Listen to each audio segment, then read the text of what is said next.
wahdahu la syarikalah wa asyhadu anna Muhammadan abduhu wa rasuluh sallallahu wasallam alaihi wa ala alihi wa sahbihi wa man tabi'ahum bi ihsan amma ba'd. Babu qaulillahi tabaraka wa ta'ala wa sholli alaihim. Bab tentang firman Allah tabaraka wa ta'ala dan sholawatilah mereka. Arti asalnya para ulama sepakat ini artinya dan doakanlah olehmu untuk mereka. Kamu di sini kepada Nabi kita Muhammad sallallahu alaihi wasallam, dan mereka di sini ditujukan kepada orang-orang yang membayar zakat. Di surat At-Taubah, khudz a'udzubillahi minasyaitonir rajim, khudz min amwalihim shadaqatan tutahhiruhum wa tuzakkihim biha wa sholli alaihim inna sholataka sakanul lahum. Diambil tagih zakat untuk membersihkan fisik dan hati mereka, kemudian berdoalah untuk mereka. Doa untuk mereka ini adalah doa khusus untuk yang membayar zakat. Maka dari itu kata Imam Bukhari, wa man khassa akhahu bid-du'a duna nafsi, menghususkan saudaranya dengan doa dan tidak menyertakan dirinya. Maksudnya boleh tidak kita berdoa, saya misalkan berdoa untuk Ansor, tapi tidak untuk saya pada suatu waktu piraku salilana gitu. Ada hadis-hadis, bukan hadis, asar-asar dari Ibnu Umar, juga dari ulama salaf seperti Ibrahim An-Nakhai yang melarang tidak boleh mendoakan orang lain dahulu dengan tidak menyertakan diri kita. Harus diri kita dulu, lalu kemudian orang lain. Imam Bukhari di sini kata Ibnu Hajar Al-Asqalani hendak mengoreksi pendapat tersebut dengan adanya firman Allah wa sholli alaihim, menunjukkan bahwa boleh berdoa secara khusus untuk orang-orang tertentu meski dengan tidak menyebutkan untuk diri kita terlebih dahulu.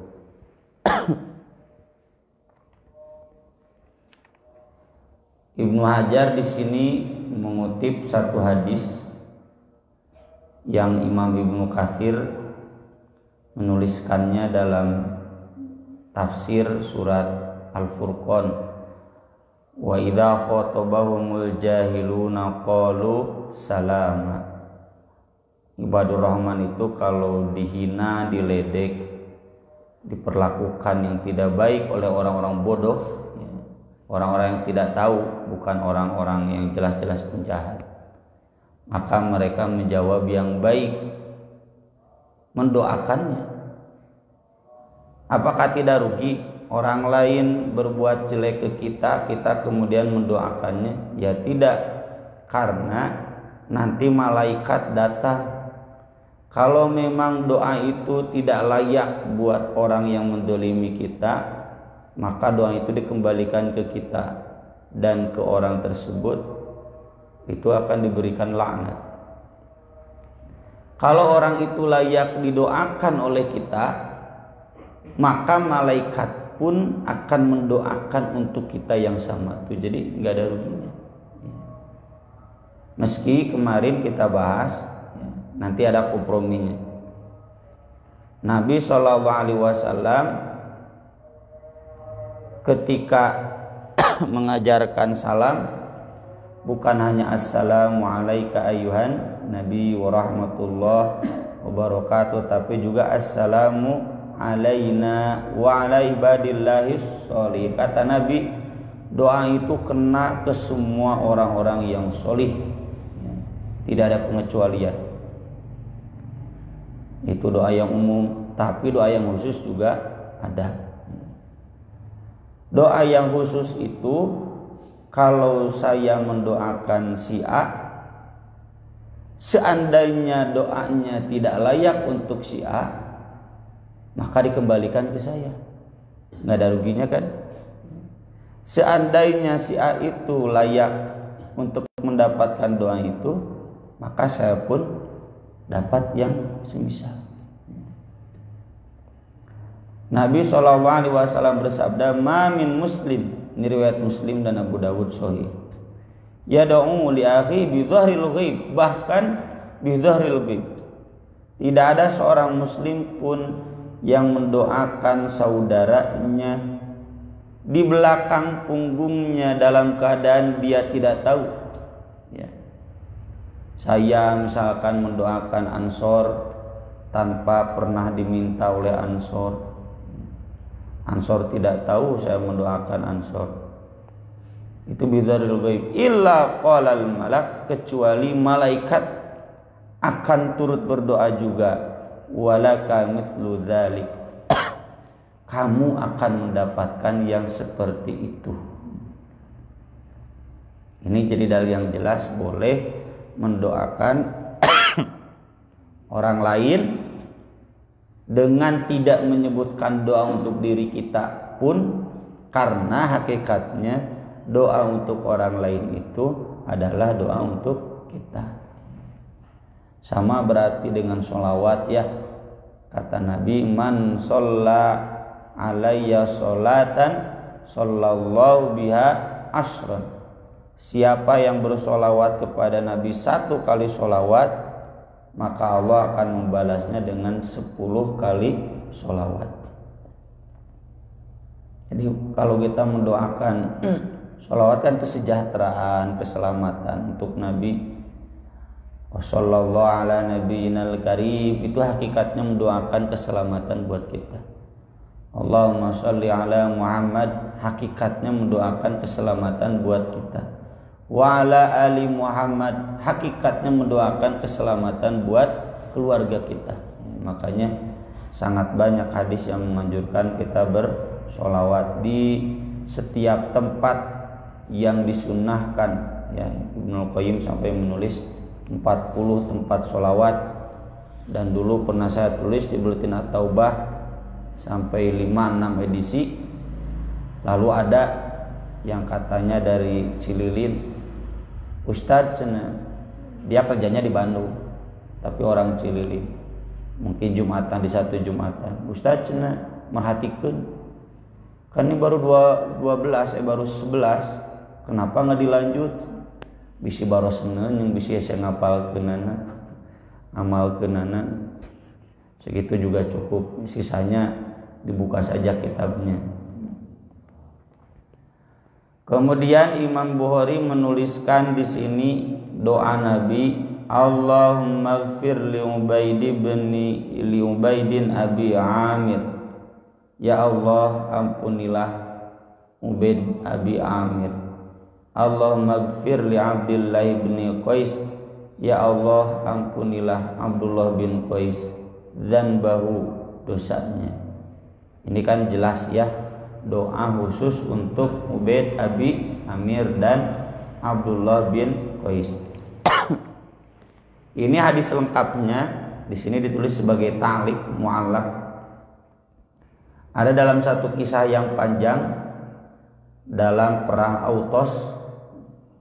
Saat itu Abu Musa al-Asy'ari, nama aslinya Abdullah bin Qais, beliau berperang dan posisinya dekat dengan pamannya, yaitu Ubaid Abu Amir. Singkat cerita, beliau terbunuh. Sebelum menghembuskan nafas terakhir, Abu Amir pesan kepada Abu Musa, kepada keponakannya, Qul lin Nabi sallallahu alaihi wasallam istaghfirli, tolong nitip pesan ke Nabi, mohonkan ampun untukku. Padahal yang mati syahid mah henteu oge gitu nya, pasti diampuni.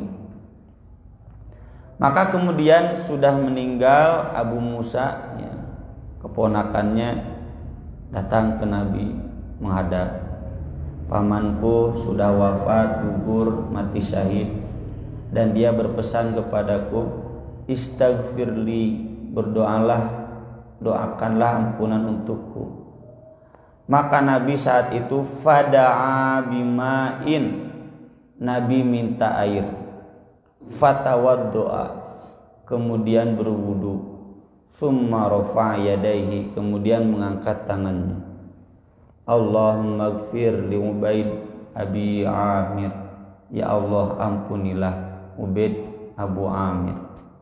Nah lalu Abu Musa nyelapta, fakultu wali fastaghfir, aku dong Rasul, aku juga mohonkan ampun. Makanya sekalian Nabi, Allahumma gfir li Abdillah ibni Qais dzanbah wa dakhilhu yaumal qiyamah mudkhalan karima. Ya Allah, ampunilah Abdullah bin Qais dosanya dan masukkanlah dia pada hari kiamat pada tempat yang mulia. Ini nama asli Abu Musa, Abdullah bin Qais. Ini yang dulu sempat disalahpahami boleh ngangkat tangan untuk doa sesudah wudu, ya, oleh almarhum Ustaz Ahyar Suhada. Bukan berdoa sesudah wudu, tapi berdoa sesudah doa wudu. Karena Nabi mengangkat tangan bukan ketika baca asyhadu alla ilaha illallah wahdahu la syarika dan seterusnya, tapi mengangkat tangan itu ketika mendoakan Ubaid Abu Amir. Kalau ada pertanyaan mengapa Nabi minta air dulu, wudu dulu, ini sama dengan dalil-dalil yang umum. Ketika Nabi beres dari toilet, ada yang salam, assalamualaikum, Nabi tidak menjawab.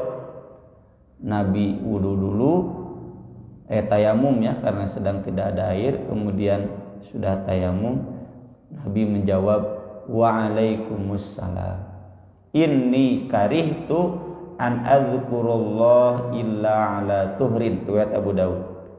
Saya malu, saya benci, saya tidak suka kalau saya berzikir kepada Allah dalam keadaan tidak suci. Asa teu pantes dek nyebut waalaikumsalam, dek nyebut, dek ngadoakeun bari teu suci, batal. Mun pas supirnya dek naik mobil dek ngadoa bari batal can wudu, asa teu pantes. Meskipun tidak haram ya, boleh, cuma hukumnya makruh. Dan kalau Nabi dalam keterangan Aisyah, yazkurullah ala kulli ahyani, Nabi itu berzikir kepada Allah dalam setiap keadaannya. Inilah yang kemudian dituruti oleh Bilal bin Abi Rabah ketika Nabi bertanya, kenapa aku mendengar kamu berjalan, suara jalan kakimu di hadapanku, ya, sama dengan seperti di dunia. Bilal itu selalu berjalan di hadapan Nabi sebagai brigade, brigade di depan Nabi. Salah satunya karena aku tidak pernah batal kecuali aku segera wudu, dan setelah wudu aku kemudian sholat 2 rakaat. Itu sholat syukur wudu. Dan ini juga sama. Jadi ketika Nabi diminta doa, Nabi batal, kemudian Nabi berwudu dulu, sudah berwudu baru berdoa sambil mengangkat tangan. Ini jadi dalil bahwa doa sambil mengangkat tangan itu boleh, tidak bid'ah. Ada banyak dalilnya, sampai yang kita temukan ada 14. Para ulama sepakat berarti berdoa ketika sambil mengangkat tangan itu hukumnya boleh.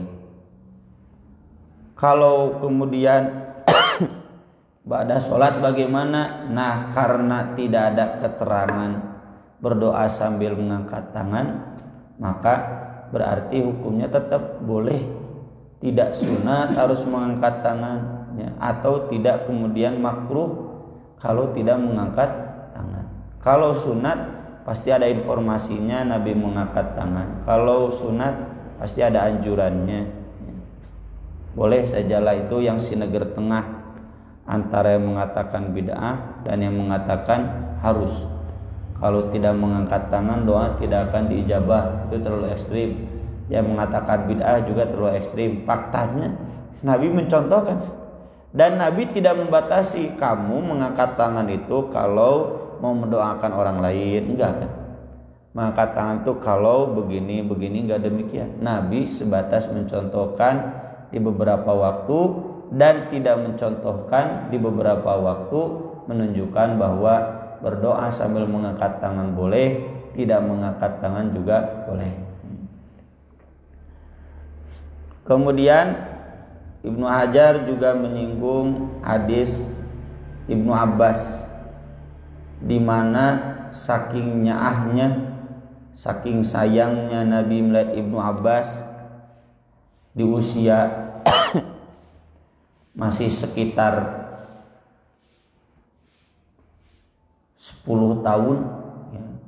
Kan hijrahnya tahun 7, Ibnu Abbas lahirnya sebelumnya, di sekitar 10-11 tahun.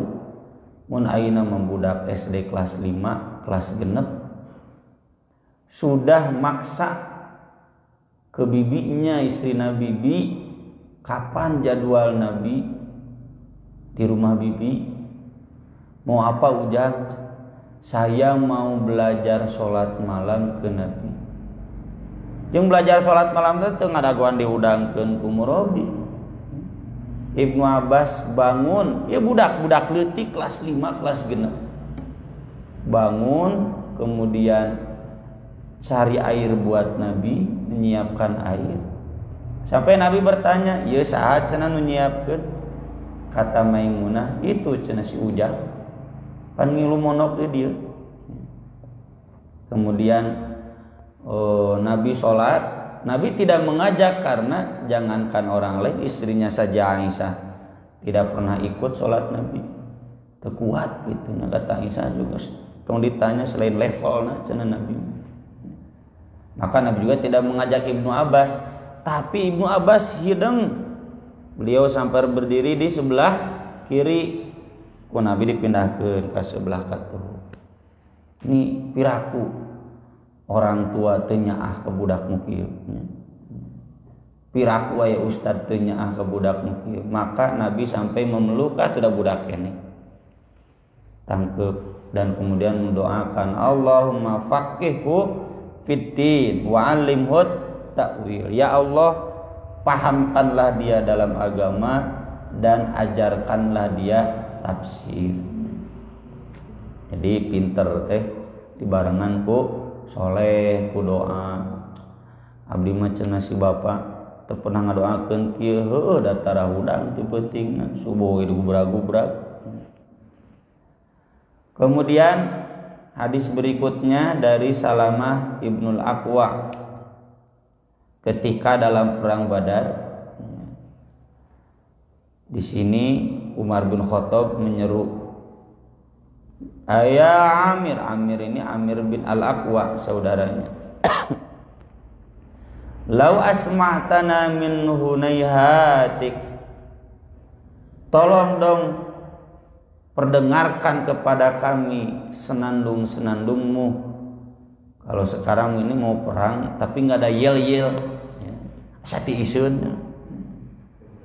Fanazala yahdu bim yudzakir, lalu Amir pun turun dan kemudian mengomando. Jadi yel-yel ketika demonstrasi itu yaitu sunnah. Ketika mau jihad yel-yel. Tallah laulallah mahtadaina. Tah ya apal gentak nya. Yel-yel buat demo nanti buat jihad. Demi Allah, seandainya tidak Allah, kita tidak akan mendapatkan hidayah. Wa dzakara syi'ran, dan menyebutkan syair-syair lainnya. Ini kan yang jadi dalil dulu Ustadz Hilman Rosyad Shihab ya, Allahu yarham. Dan beberapa kesempatan beliau kan masuk Sautul Harokah. Apa nasyid cengeng-cengeng begitu? Ya nasyid itu dalam perang, maka Sautul Harokah kan, wah laguna lagu rock and roll. Ya. Karena syair yang dibolehkan oleh Nabi, atau bukan dibolehkan, yang ada di zaman Nabi itu syair-syair yang membangkitkan semangat.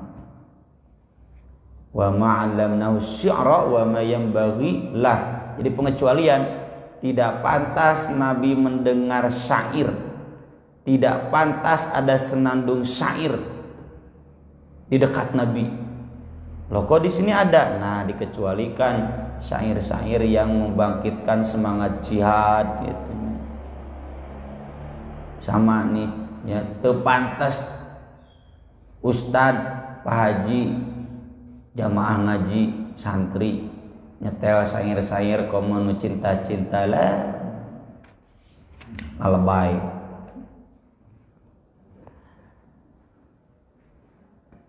Di sini kata salamah, walakin lam ahfadzu, kenapa tidak disebutkan syairnya apa? Lupa lagi. Pokoknya mah ada jagonya, jago ngalagu, bangkitkan. Lalu kemudian Rasulullah SAW bertanya, man hadas sa'id, siapa itu? Kata para sahabat, Amir bin Al-Aqwa. Itu Amir bin Al-Aqwa. Nabi tidak memarahinya, malah mendoakannya. Yarhamuhullah, semoga Allah merahmatinya. Tuh menang jadi tukang ngalagu oge, asal ngalagu nu bener. Didoakeun ku Nabi. Ini dalam konteks hadis tema kita boleh mendoakan orang secara khusus karena jasa dia membangkitkan semangat. Yel tangkenya mau nanti camping misalkan naonnya yel asal yelna alus ku anu didoakeun yarhamuhullah.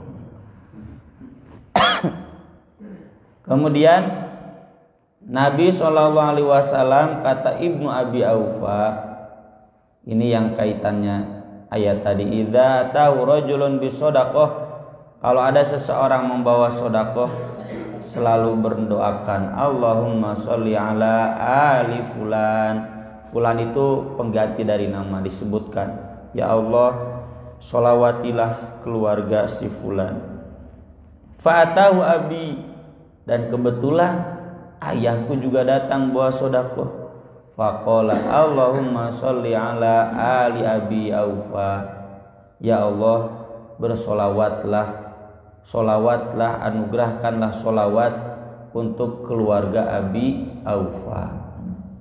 Ini juga yang harus ya, bukan hanya saya, semua ketua jamaahnya, Pak Haji, kalau ada yang zakat, bukan zakat saja, yang sodako, makanya di pesantren juga itu disertakan, sudah jazakumullah khairan, itu kan doa ada di hadis. Kemudian saya sertakan sholawat nasibkan Allahumma sholli alaihi wa ala alihi. Nah tadi disebutkan ngaranna pan ngaranna loba di luhur, piraku disebut hiji-hiji ya, otomatis lah. Tapi kalau yang perorangan, Ustad punten abdi tos transfer kanggo sumur bor, saya langsung ya doa ya, Allahumma sholli ala alihi ya, Allahumma sholli alaihi wa ala alihi. Ini menunjukkan boleh ya kita sodakoh disampaikannya ke seseorang yang kita harapkan doanya. Ilmu sodakoh TK Ustad ya. Kalaupun ke PJU ya, tidak ke stafnya. Kalaupun ke stafnya lalu konfirmasi ke Ustad, bukan dia, karena ada di Al-Quran di surat At-Taubah, wa minal a'rab may yu'minu billah wal yaumil akhir wa yattakhidhu ma yunfiqu qurbatin indallah wa shalawatir rasul. Dibolehkan. Tidak semua orang Arab munafik ya. Ada orang Arab yang betul-betul beriman pada Allah dan Rasulnya dan menjadikan apa yang dia infakkan sebagai persembahan kurban, sebagai ketaatan kurbah untuk Allah, dan sebagai permohonan sholawat dari Rasul. Sholawatul Rasul itu maksudnya ingin didoakan khusus oleh Rasul, boleh. Tak sing artinya kalau ada yang bawa sodako ke Pak Haji ya, ke ketua jamaah, bahkan langsung sholawat. Itu yang paling pentingnya adalah sholawat. Washolli alaihi, Allahumma sholli ala Ali, misalkan alinya Ali Ahmad, kalau yang sodakonya Ahmad ya.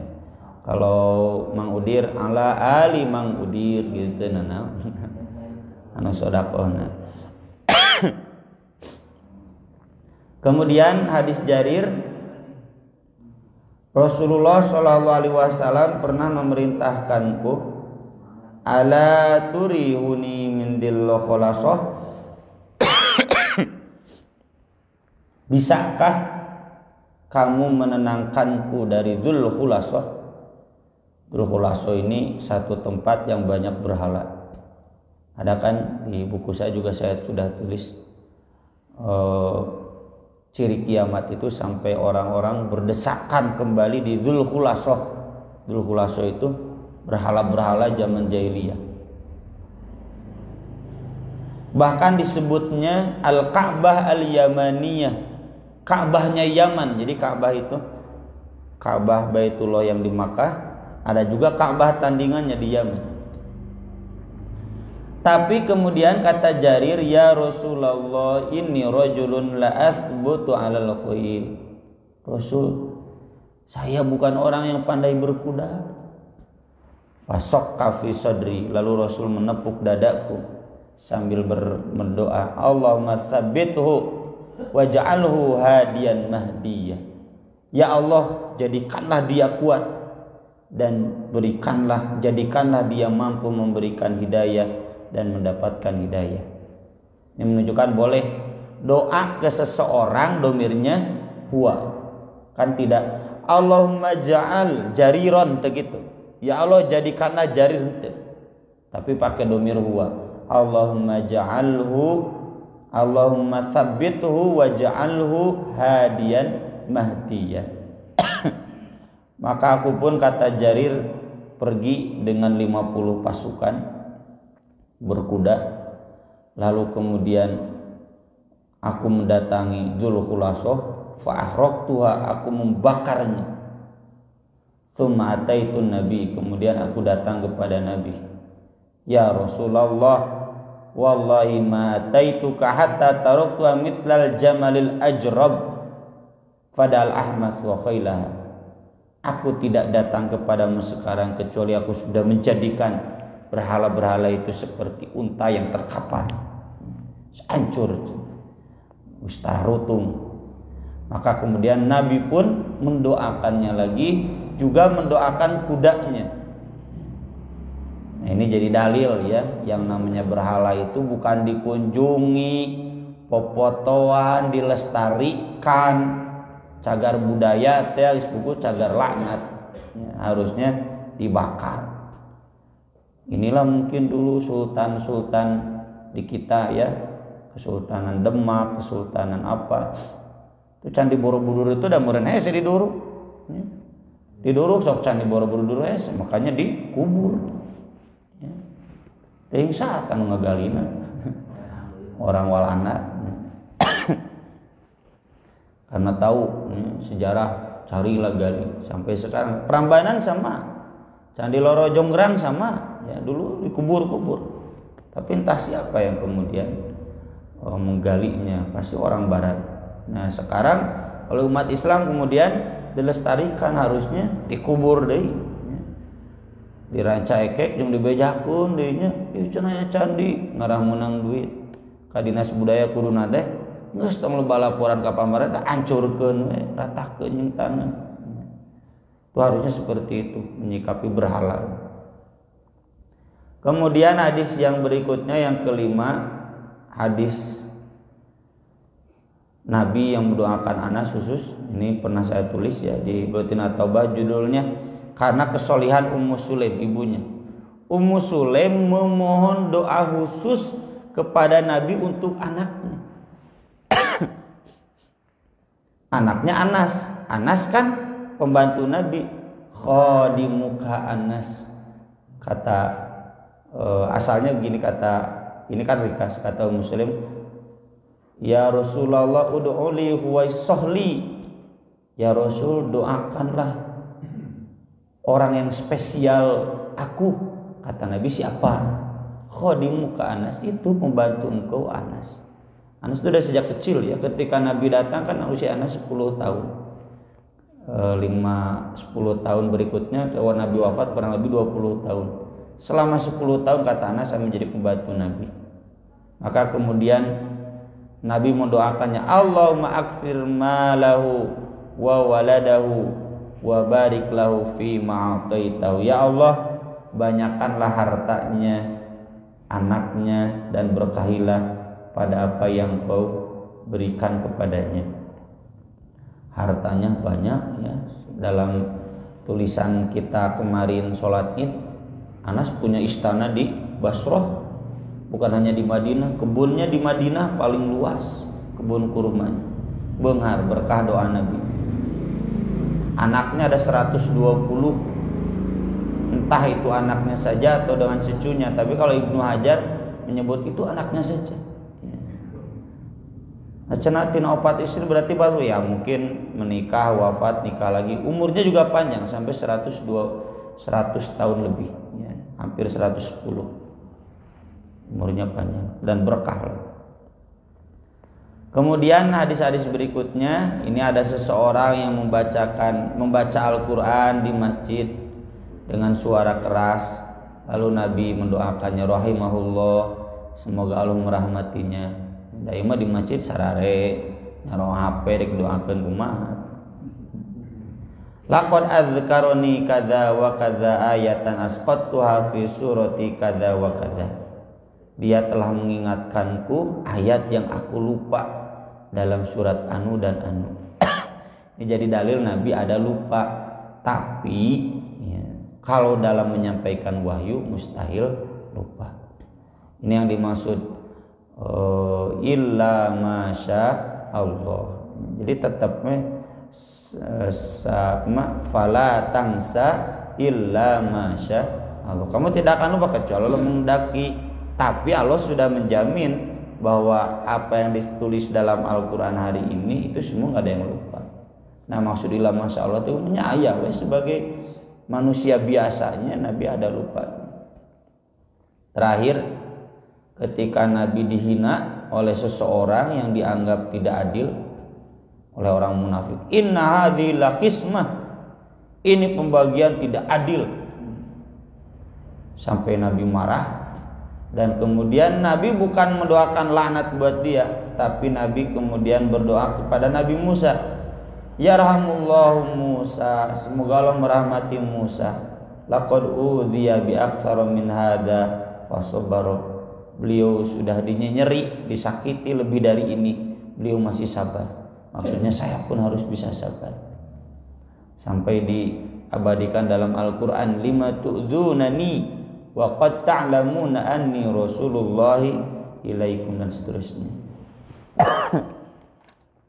Sekian yang bisa dibahas pada kesempatan pagi hari ini, mudah-mudahan bermanfaat. Jadi intinya diperbolehkan berdoa untuk seseorang yang khusus itu. Oh iya saya lupa, kalaupun menolak bagaimana? Boleh kalau orang tersebut diragukan tidak layak didoakan.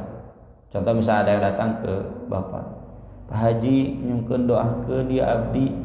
Cek Pak Haji teh maneh doakeun kumaha salat taraka masjid. Mohon insyaallah, itu bahasa halusnya.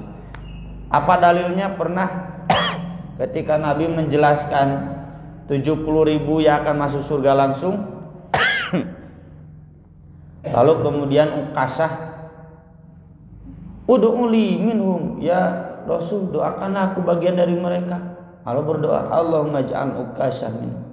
Ada lagi yang lain, Rasul aku juga dong, Rasul aku juga dong. Kata Rasul, sabaqaka biha Ukasah, sudah terdahului Ukasah. geus kapiheulaan, maksudna menolak secara halus. Karena kata para ulama mungkin Nabi tidak yakin terhadap orang tersebut yang memohon doa, atau Nabi menolak itu karena nanti khawatir semua ingin didoakan satu persatu jadi repot ya.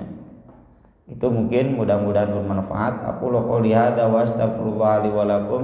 Subhanakallahumma wa bihamdika asyhadu an la ilaha illa anta astaghfiruka wa atubu ilaik.